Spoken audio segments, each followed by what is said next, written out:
또 5월의 첫 주일 또 가정의 달 허락하시고 또 우리를 불러주셔서 귀한 예배 드릴 수 있도록 은혜를 내려주신 하나님 감사합니다. 이 시간 또 하나님의 전에 나왔사오니 이 시간 말씀을 통해서 하나님께서 은혜와 은총을 나리어 주시옵소서. 예수님의 이름으로 기도드립니다. 아멘. 오늘은 태성이가 코로나에 걸렸는데 지금 다 낫습니다. 다 낫다고 그러는데 아직 격리 기간이 끝나지 않아서 오늘은 참석을 못했습니다. 오늘은 요한복음 8장 12절서부터 20절의 말씀을 통해서 빛으로 오신 예수님. 그래서 저번 주일날은 어떻습니까? 율법의 판결에 죽을 수밖에 없었던 간음의 현장에서 잡힌 여인. 율법을 통해서는 그는 그 자리에서 돌에 맞아 죽을 수밖에 없었잖아요. 그러나 예수 그리스도를 만남으로 말미암아 그에게 제사함을 베풀어 주시고 이 새 생명을 약속하게 됩니다. 그러니까 예수님은 이 세상에 오신 목적이 무엇이냐? 그 핵심이 뭐냐? 그것은 이 세상을 심판하려 오신 것이 핵심이 아니라 죄로 말미암아 죽을 수밖에 없는 우리에게 죄를 용서해 주시고 새 생명을 주시기 위해서 예수 그리스도께서 이 땅에 오셨다는 거죠. 그러니까 예수 그리스도를 만나게 되면은 간음 현장에 있던 그 여인이 용서를 받은 것처럼 우리의 모든 죄를 용서해 주시고 그리고 우리가 이 세상의 자녀에서 하나님의 자녀로 신분이 변화되게 되고 새로운 생명 또 새 출발할 수 있는 그러한 축복이 우리에게 약속이 된다는 거예요. 그래서 오늘 이 본문의 말씀을 통해서도 우리가 예수님이 이 땅에 오신 목적이 무엇이냐, 또 예수님은 어떠한 분이시냐.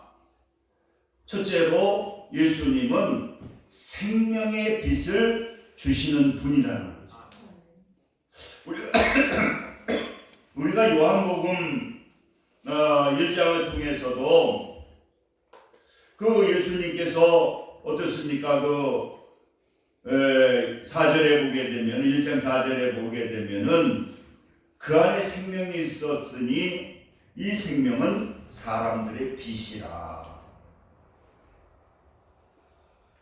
그러니까 5절에는 빛이 어둠을 비치되 어둠이 깨닫지 못하더라.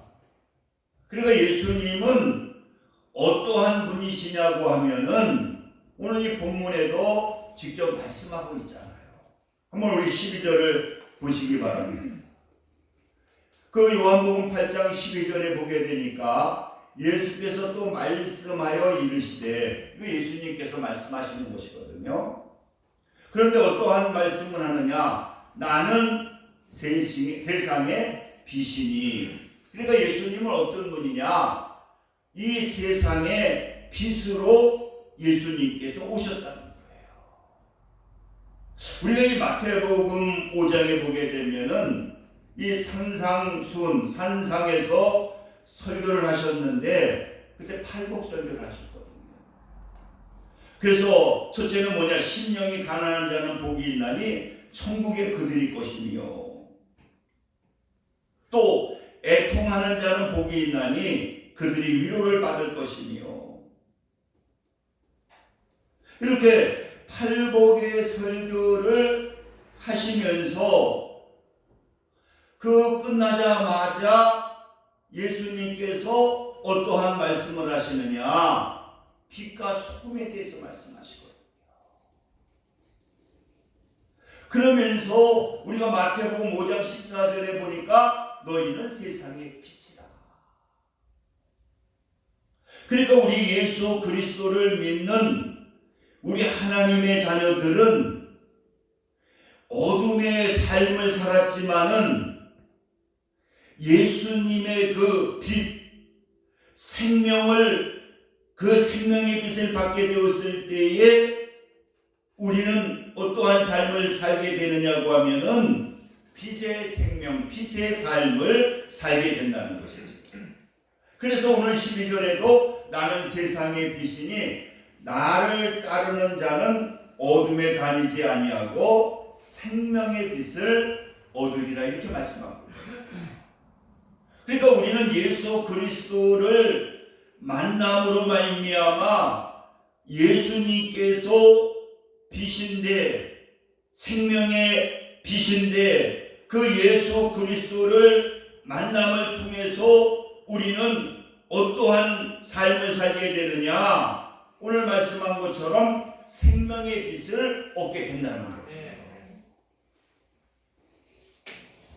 그러니까 우리는 예수님은 이 어떠한 분이시냐?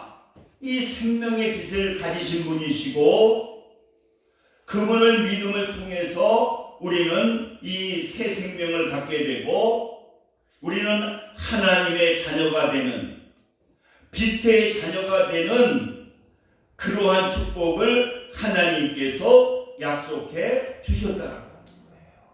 그래서 우리는 예수 그리스도를 믿음으로 말미암아 우리는 이제 어둠의 삶이 아니라 빛의 자녀로서 그 빛을 비추는 빛과 소금의 역할을 감당할 수 있는 그러한 빛의 자녀가 되었다라고 하는 것입니다.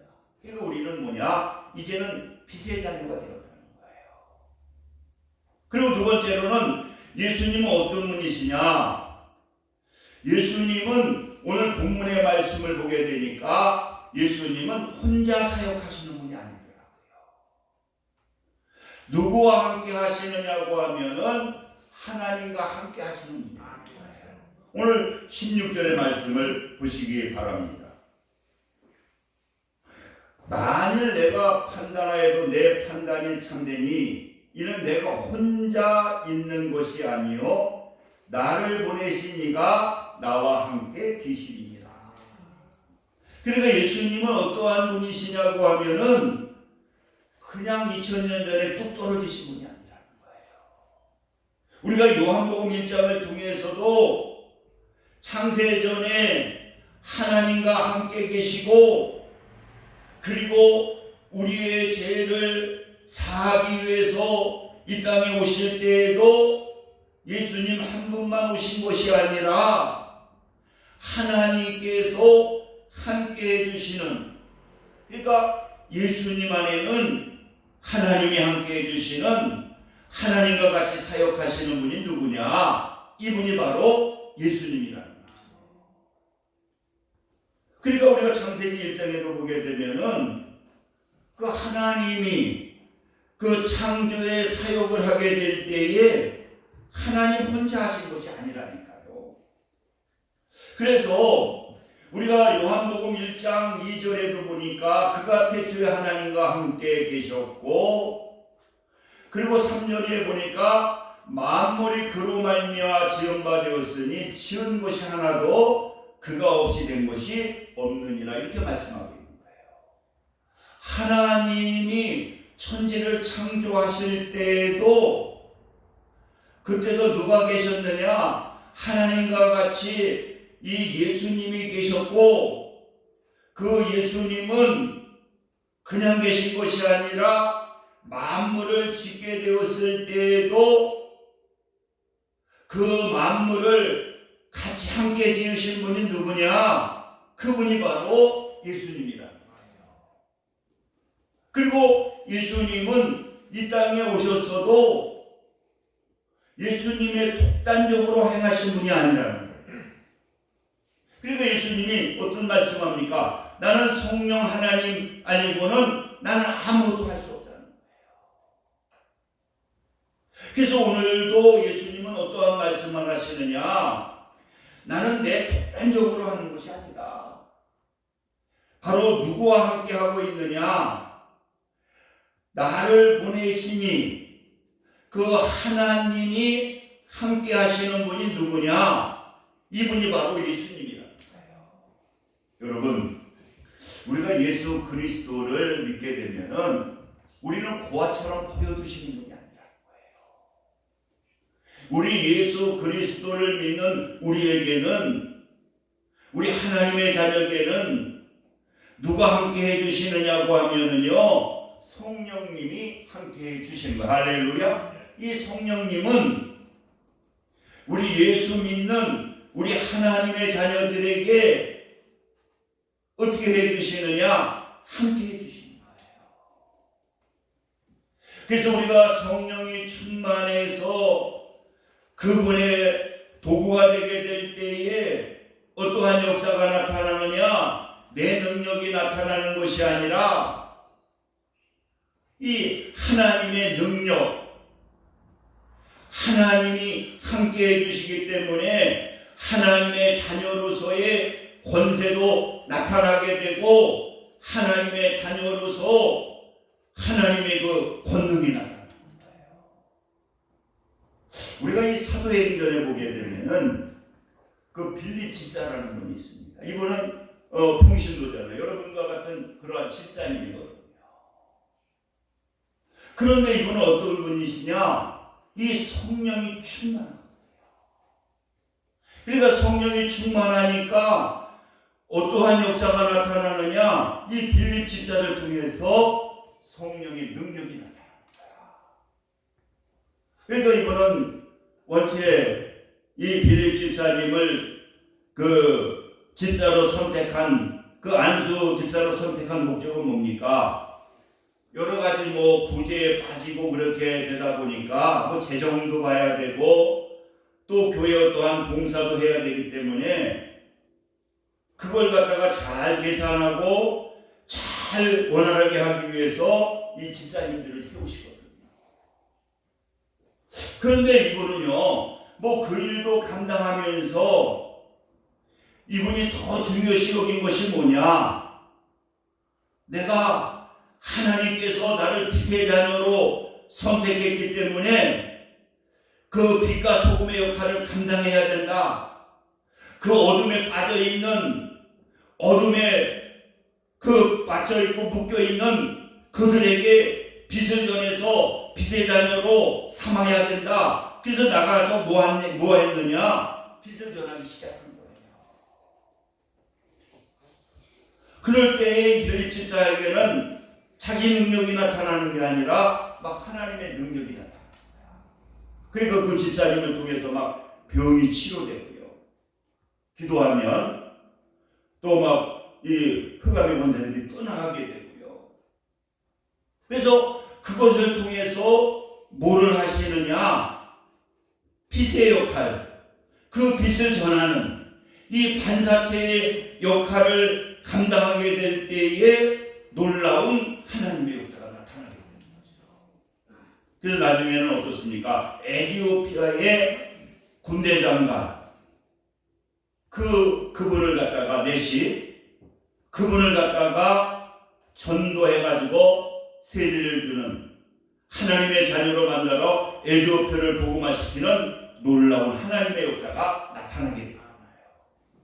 그래서 지금 에티오피아에 가게 되면 지금도 예수 믿는 사람들이 그렇게 많더라고요. 이렇게 예수님은 어떠한 분이시냐? 예수님은 혼자 사역한 것이 아니라 하나님과 함께 사역하심을 통해서 하나님께서 그 이루고자 하시는 이 구원 사역을 이루신 분이 바로 예수 그리스도인 것을 여러분들 믿으시기 바랍니다. 그러니까 우리도 하나님이, 예수 성령님이 함께하기 때문에 내가 그런 능력이 있나, 내가 그런 힘이 있나, 그런 말 하지 마시고 나는 도구기 때문에 그 영혼 구원을 위해서, 그리고 빛을 비추기 위해서 우리가 믿음으로 선포하게 되고 믿음으로 기도하게 되고 믿음으로 나가게 될 때에 그 하나님의 능력, 성령님의 능력이 나타나게 되는 그러한 역사가 나타나게 되는 거예요. 그래서 이 빌립 집사님을 보면은 이 성령이 함께하게 되니까 이분이 그 복음을 전하고 나가게 되면 어떤 역사가 나타나느냐, 막 기쁨이 넘치는 역사가 나타나는 거예요. 참 이 빌립 집사님 보면 참 막 복음을 전하면 막 그 속이 막 기쁨이 넘치게 되거든요. 그리고 세 번째로는 예수님은 어떠한 분이시냐, 또 우리가 이 말씀을 통해서 사람의 능력으로 하나님을 만날 수가 없다는 거예요. 오늘 19절 말씀 한번 보시기 바랍니다. 이들이 예수님을 계속적으로 공격하거든요. 그리고 네가 무슨 구원자냐, 네가 무슨 메시아냐, 자꾸만 공격을 하거든요. 그때 오늘 본문에 보니까 이에 그들이 묻되 네 아버지가 어디 있느냐, 예수께서 대답하시되 너희는 나를 알지 못하고 내 아버지도 알지 못하는도다. 나를 알았더라면 내 아버지도 알았으리라. 그러니까 인간의 능력, 인간의 노력을 가지고는 하나님을 만날 수가 없다는 거예요. 여러분, 이 사도 바울 같은 경우도 어떻습니까? 그는 율법에 능한 분이거든요. 그런데 그가 예수님을 만나지 못했거든요. 그래서 어느 날도 예수 믿는 사람을 잡으러 다메섹으로 가다가 거기에서 누구를 만났느냐? 빛으로 오신 예수님을 만나게 된 거예요. 그 사도행전 9장에 보게 되면은요, 3절인가요? 바울이 길을 가다가 다메섹에 가까이 이르렀는데 호련히 하늘로부터 빛이 비추느니라. 그들에게 그를 둘러 비추느니라. 이 사도 바울도 그렇게 많이 그 율법을 연구하고 또 믿음이 있었지만은요, 예수님을 알지 못했어요. 그런데 어떻게 할 수 있었느냐? 하나님이 은혜를 베풀어 주실 때에 빛으로 오신 예수님이 그에게 은혜를 베풀게 되었을 때에 예수님을 만나게 되는 거죠. 여러분, 우리는 우리의 능력, 우리의 힘으로 예수님을 만날 수 없다는 거예요. 하나님이 은혜를 베풀어 주셔요. 할렐루야. 하나님께서, 여러분, 우리가 이렇게 예수 믿게 되는 것은 내 능력이 아니라니까요. 하나님이 은혜를 베풀어 주셨기 때문에 우리를 만세전에 선택해서 한량없는 은혜를 주셨기 때문에 우리는 이 자리에 나와 예배를 드리고 우리가 하나님을 찬양하며 하나님의 자녀로 우리가 살아갈 수가 있다라는 거예요. 이게 바로 은혜라는 거예요. 그래서 제가 요새 유튜브를 보다가 모든 것이 은혜, 그 유튜브에서 방송을 들으니까 참 너무 은혜스럽더라고요. 여러분들도 한번 모든 것이 은혜라고 하는 것을 한번 들어보세요. 그러니까 모든 게 다 하나님의 은혜라는 거예요. 할렐루야. 오늘 이 분들 바리새인 사두개인들이 얼마나 많이 연구를 했지만은 그 예수님을 만나지 못하거든요. 알지 못하거든요. 그러니까 우리 인간의 능력으로는 하나님을 찾을 수가 없는 거예요. 누가? 하나님이 은혜를 베풀어 주셔야, 하나님께서 우리를 선택하셔야, 하나님께서 만세전에 우리를 선택해서 우리에게 은혜를 베풀어 주게 될 때에 우리는 예수님을 알 수 있고 예수님의 은혜를 덧입을 수 있고 또 하나님의 자녀로 살 수 있는 거예요. 이게 모든 것들이 다 이게 바로 은혜라고 하는 것입니다. 그래서 여러분들 이 5월달도 진정 하나님과 주님과 동행하는 복된 삶을 빛의 자녀로서 우리가 빛을 받았으니 생명을 받았으니 빛의 자녀의 삶, 기쁨의 삶, 즐거운 삶, 행복한 삶, 하나님과 동행하는 삶을 사시기를 주님의 이름으로 축원을 드립니다. 우리 기도합니다.